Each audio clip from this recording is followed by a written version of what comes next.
राधा स्वामी, राधा स्वामी दयाल की दया, राधा स्वामी सहाय, राधा स्वामी।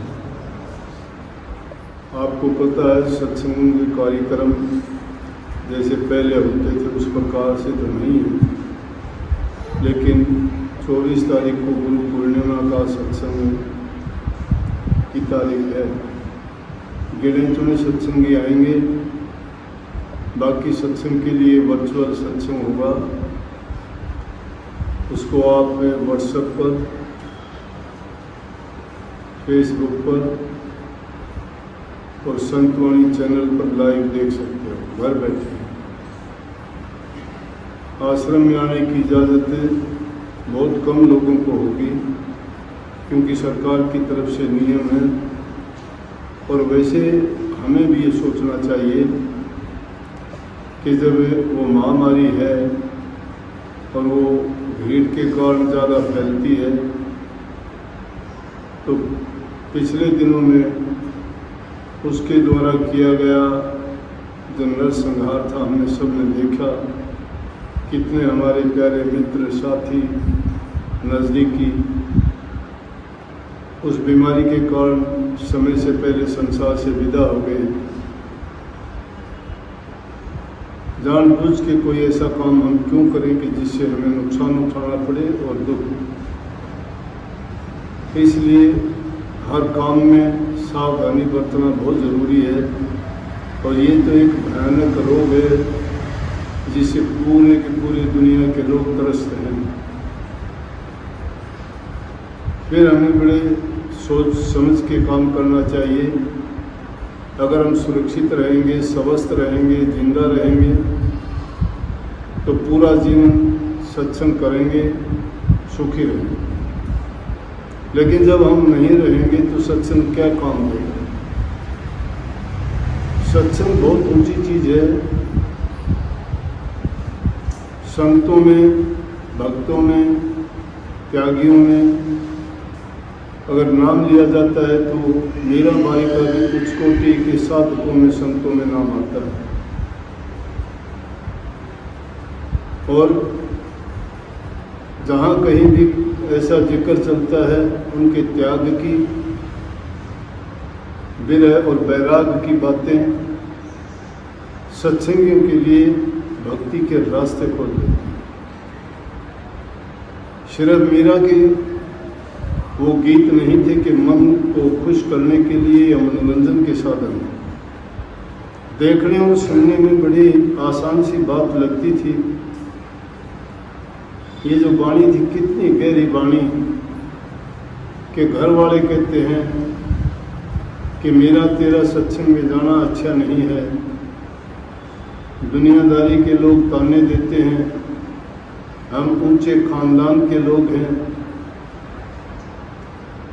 और स्त्री जाति होने के कारण इस प्रकार से तुम्हें सत्संगों में घूमना शोभा नहीं देता है। और लोगों की तरफ से भी हमें ऊंची नीची बातें सुननी पड़ती। लेकिन जिसको लगन सच्ची होती है तो उसका ज्ञान भी पूरा होता है।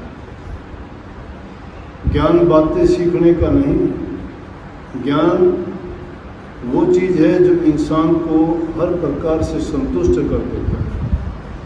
ज्ञान की तुलना प्रकाश से की गई है कि जिस प्रकार से प्रकाश होने के बाद में अंधेरा गायब हो जाता है, उसी प्रकार से जिसमें ज्ञान प्रकट हो जाता है तो उसके अंधविश्वास, भ्रम और भ्रांतियाँ दूर होती हैं। और ये दुनियादारी के लोग जो बातें करते हैं ये सब भ्रम की और भ्रांतियों की हैं। मीराबाई को कहते हैं अलग अलग 2-4 चीज़ें जो उसमें गिनाई गई, वो कहती है मुझे ये बताओ सत्संग से नुकसान क्या है। वो बोले सत्संग से तो फायदा क्या है वो बताओ। मीरा कहती है सत्संग में जाने से इंसान के शुद्ध विचार होते हैं, बुराइयां मिटती हैं, उसमें सद्गुण आते हैं, प्रभु के प्रति उसकी आस्था प्रेम बढ़ता है। और ये दुनियादारी तो रोगों का दुखों का घर है। यहाँ कोई भी सुखी नहीं, ना धनवान सुखी, ना निर्धन सुखी, न ऊंचे खानदान के लोग सुखी। सुखी तो वो हैं जिनके पल्ले उस प्रभु के नाम की भक्ति है। वो कहते हैं कि मेरा सत्संगों में सोच समझ के जाना चाहिए।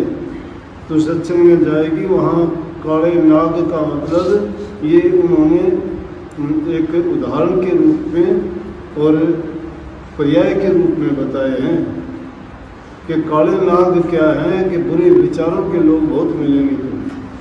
सत्संग में सब शुद्ध विचारों के लोग नहीं होते, कि वो लोग अगर तुझे मिलेंगे तो वो तुझे दुख दे सकते हैं, कष्ट दे सकते हैं मेरा, इसलिए सत्संग में ना जा। तो मेरा जवाब देती है कि जिसके हृदय शुद्ध और पवित्र होगा उसके दुष्ट विचारों वाले इंसान क्या कर लेंगे। मेरे विचारों में कोई कमी नहीं है, मिलोनी नहीं है, इनमें दोगलापन कोई नहीं है मेरे विचारों में, क्या करेंगे मेरा ऐसे दुष्ट लोग। फिर कहती है कि वहाँ बहुत खूंखार लोग हैं, शेर हैं, वहाँ पे शेर बसते हैं, वो तुझे कष्ट दे सकते हैं, बहुत दुख दे सकते हैं, कि उन शेरों की नारी शक्ति के सामने ताकत नहीं कि वो उनके सामने आके वो उनको कोई कष्ट दे दे। और मैं उनमें से हूँ, प्रभु के नाम में जो शक्ति और ताकत है, जो सच्चे दिल से उसको जपता है, याद करता है, उसके सामने वो चीज़ें नहीं ठहर सकती, आप चिंता ना करो। आगे कहती है कि वहाँ कुछ साधु भी शैतान के भेष में मिलेंगे, जो चोला तो उनका साधु का होगा लेकिन शैतानी करेंगे, और कोई ना कोई शैतान ऐसा होगा मेरा बहुत बुरा कष्ट दे देगा। कहने लगे अरे माता ये गलत बात सोचती है, आपके विचार वहाँ तक नहीं पहुँचते। शैतान शैतानों को दुखी करते हैं, जिसके शुद्ध विचारों के सामने, धर्म के सामने पाप नहीं ठहर सकता। वो मेरा क्या बिगाड़ लेंगे, साधु तो मेरे माई बाप हैं, वो तो जब बुरा कर सकते हैं जब मेरे ख्यालात गंदे हों। जब मैं उनको माँ बाप के रूप में उनको मानती हूँ, पूजती हूँ, तो मेरा क्या बिगाड़ेंगे। इंसान बिगाड़ता तो खुद है अपना, दूसरा नहीं बिगाड़ता। इसलिए मैं अपनी तरफ से शुद्ध पवित्र और हर प्रकार से जब सत्संग में पवित्र होना चाहती हूँ और वहाँ जाके भक्ति करके अपने जीवन को सफल बनाना चाहती हूँ, तो मेरे लिए सत्संग है। और सत्संग में जीवों के कल्याण के लिए, उद्धार के लिए, भलाई के लिए, मुक्ति के लिए, और इसे मनुष्य चोले को जो उद्देश्य था उसको पूर्ण करने के लिए है। सत्संगों में जाके बिगड़ते नहीं, सत्संगों में जाके तो बिगड़े हुए भी सुधरते हैं। वहाँ पापियों के पाप काटे जाते हैं, दुखियों के दुख हरे जाते हैं। तो इसलिए आप मुझे सत्संग में जाने से मना ना करो, और ना आप मेरे रास्ते में ये बाधा लेके आओ कि ये चीज़ें दुखी करेंगी। कहने लगे और भी बुरी बात यह है मेरा कि तू जिसको गुरु कहती है वो गुरु तो चमार जाति से है। तो मेरा कहती है कि वो चमार नहीं है, वो तो दुनिया का तारण वाला है। ज्ञान की कोई जाति नहीं होती, वो तो प्रभु के रूप है, परमात्मा के रूप है।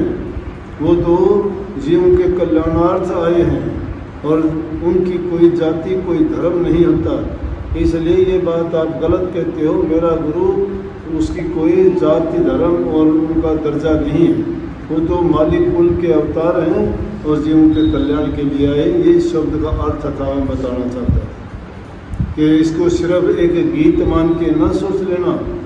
मीराबाई के बारे में जितना कहा जाए, उनके अंदर जो तप था, जो उनका त्याग था, जो उनकी सच्चाई थी, जो धर्म पर अटल थी, उसने ये साबित करके दिखा दिया कि स्त्री जाति अगर भक्ति करना चाहे तो वो इंसानों से भी ज़्यादा ताकतवर है, शक्तिशाली है, और हर प्रकार से वो उनसे आगे निकल सकती है। लेकिन उसके विचार अच्छे, शुद्ध और पवित्र होने चाहिए। उन्होंने पहले कृष्ण जी की पूजा करती थी, लेकिन जब पता चला कि बिना गुरु के ज्ञान नहीं मिलता तो रविदास जी को गुरु बनाया। और इतने बड़े खानदान की होते हुए तो उनके घर वाले उनको ताने देते थे कि देखो ये राजपूत के घर में पैदा हुई, राजघराने की लड़की है, नीची जाति का। झालावाड़ की रानी ने भी गुरु बनाया था रविदास जी को। और काशी जी में अगर कहा जाए तो कबीर साहब की जो गिनती करते हैं, रविदास जी का भी कबीर साहब से कम रुतबा नहीं था, समकालीन थे, ये एक ही समय में होंगे। दोनों के आश्रम कबीर साहब का तो कबीर चौराहा में उसे थोड़ी दूरी पर रविदास जी का मंदिर आज भी स्थित है। और उस मंदिर में जो रविदास जी ने जिस कुटिया में बैठ के भजन करते थे वो पुरानी कुटिया अभी मौजूद है। तो उन्होंने उसे काशी मेरे के जो देवताओं का शहर कहा जाता है, काशी जी जो इतनी पवित्र, जिसका नाम लेने मात्र से कहते हैं कि इंसान के शुद्ध और पवित्र विचार हो जाते हैं, उसके जन्म जन्मांतर के पाप कट जाते हैं। गंगा जिसके किनारे से बहती है और उसमें जाके जो स्नान करता है सब पापों को धो डालता है। ऐसे उसी काशी जी में विराजते थे। और रविदास जी ने भी जो काम करके दिखाया वो कबीर साहब जी से कम नहीं था, वो भी बहुत बड़े उच्च कोटि के संत थे। तो मीरा जी ने झालावाड़ की रानी में उनसे नाम की दीक्षा ली थी, जो चाहे जाति के किसी की भी थे, लेकिन उन्होंने साबित करके दिखाया कि भक्ति करने में न जाति की कोई रुकावट है, न कोई ऊंचे खानदान की ज़रूरत है, न कोई उसमें गरीबी रुकावट बन सकती है। भक्ति चाहती है प्रेम, सेवा, त्याग, भक्ति भाव के विचार, शुद्ध विचार और पवित्र मन से जो प्रभु की भक्ति करता है वो निश्चित रूप से अपने जीवन को सफल कर लेता है। और जो चाहे नहीं तो कहीं भी रहे, जिसका मन पवित्र नहीं है, ख्यालात अच्छे नहीं हैं, जीवन उसका गया गुजरे ख्यालात में गुजरता है या अपने मन को जो काबू में नहीं रखता, जीवन का जब उद्देश्य जानता ही नहीं है, कारण क्या है, वो ना उसके लिए सत्संग मायने रखते हैं, ना संत की महिमा जानते हैं और ना उनके पल्ले नाम होता है। नाम की महिमा जो समझ जाता है वो सत्संग की महिमा जानेगा। और सत्संग तो बड़े बड़े देवी देवताओं को भी नसीब नहीं होता। सत्संग जिनको मिल जाता है, सत्संग जिन्होंने किया, सत्संग को पाके तो बड़े बड़े पापी, बड़े बड़े दुष्ट, बड़े बड़े डाकू, ठग, लुटेरे, चोर भी पवित्र होके उन्होंने अपना जीवन सफल कर लिया। चाहे उन्होंने बीते जीवन में कितने पाप किए थे, कितने पाप का भार उनके सिर पे था, लेकिन जब वो सत्संग में आए, संतों से उपदेश लेके, शिक्षा लेके उन्होंने प्रेम भाव से भक्ति की और बुराइयों को त्याग के सच्चाई के रास्ते पर चले, उनका जीवन सफल हुआ। तो ये थोड़ी सी समय की बात है, आपको इतवार का दिन था और वैसे भी इस वाणी को थोड़ा समझाने के मेरे ये ख्याल आया कि बातें बताऊं कि कभी उसको यूं ही मान के कि भाई ये गीत था और गीत गा के छोड़ दिया, नहीं। बात तो बहुत इससे पहले वाली भी बहुत ऊँची थी कि भाई हमें सत्संग करते रहना चाहिए, क्योंकि मनुष्य शरीर जो मिला है वो नेक कर्म करने के लिए मिला है, भक्ति करने के लिए मिला है, अपने जीवन के सुधार के लिए मिला है।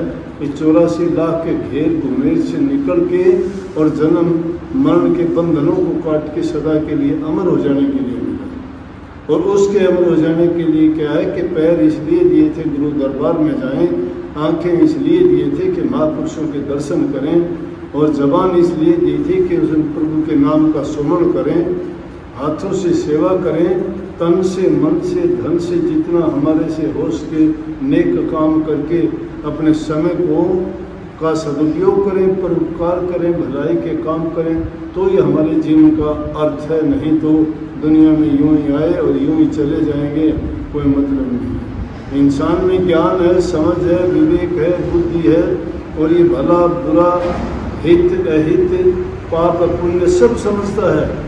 तो इसलिए बुराई की ओर न जाके अगर ये अच्छाई की तरफ और पुण्य कर्मों में लग जाए तो इसका जीवन सुखी और संपन्न हो जाता है। इसलिए आप सब के लिए भी ये दुआ और आशीर्वाद है कि मालिक आपको भी इस सही रास्ते पे चलाए, और आप में अगर कोई बुराइयां हैं तो धीरे धीरे करके उनको निकाल दे, सद्गुणों से आपको भरपूर करते, जिससे आपका जीवन सुखी हो और आप मालिक की भक्ति करके अपने उद्देश्य में सफल हो। सबको बहुत बहुत आशीर्वाद। नामदान वालों के लिए समय जरूर होगा, 24 तारीख को जिन्होंने नाम लेना है वो आ सकते हैं। नामदान वालों के लिए रोक नहीं है, तो वो नामदान वाले आ सकते हैं। बाकी जितने पाबंदी है उससे ज़्यादा नहीं आना। सबको बहुत बहुत आशीर्वाद। राधा।